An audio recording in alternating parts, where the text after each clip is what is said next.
In New York City's Flushing neighborhood, recently arrived Hui Muslim migrants gather for a halal dinner provided by a local Hui businessman. They entered through the southern U.S. border without visas, seeking political asylum.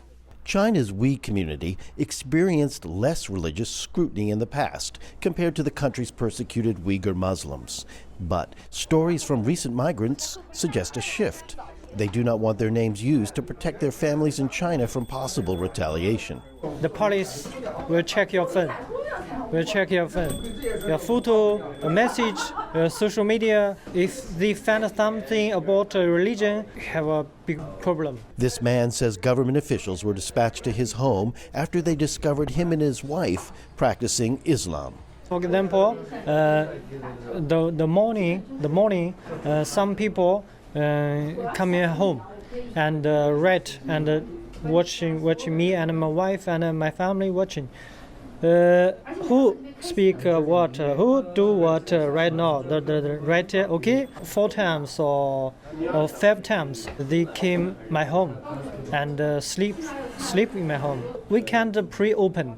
Chinese authorities deny allegations of repression. In a statement to VOA, they said, "The Chinese government safeguards citizen religious freedom in accordance with the law. All ethnic groups in China enjoy the right to religious belief as stipulated by law. There is no such thing as religious interference in China."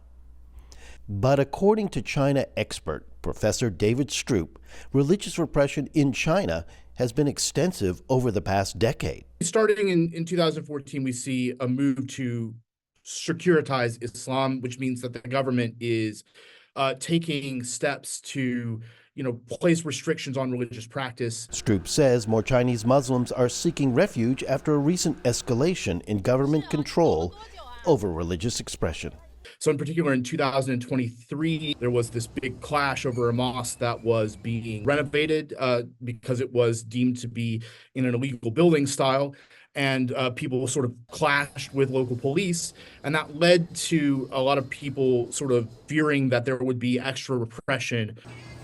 Back in Flushing, these migrants live in close-knit quarters and rely on community support for clothing and food. But they remain concerned about those left behind.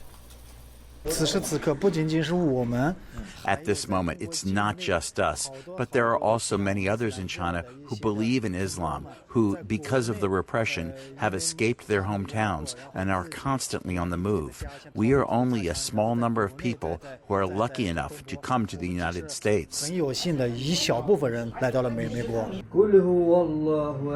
Free here to practice their faith without fear, these migrants can now focus on securing employment and building new lives for themselves and their families.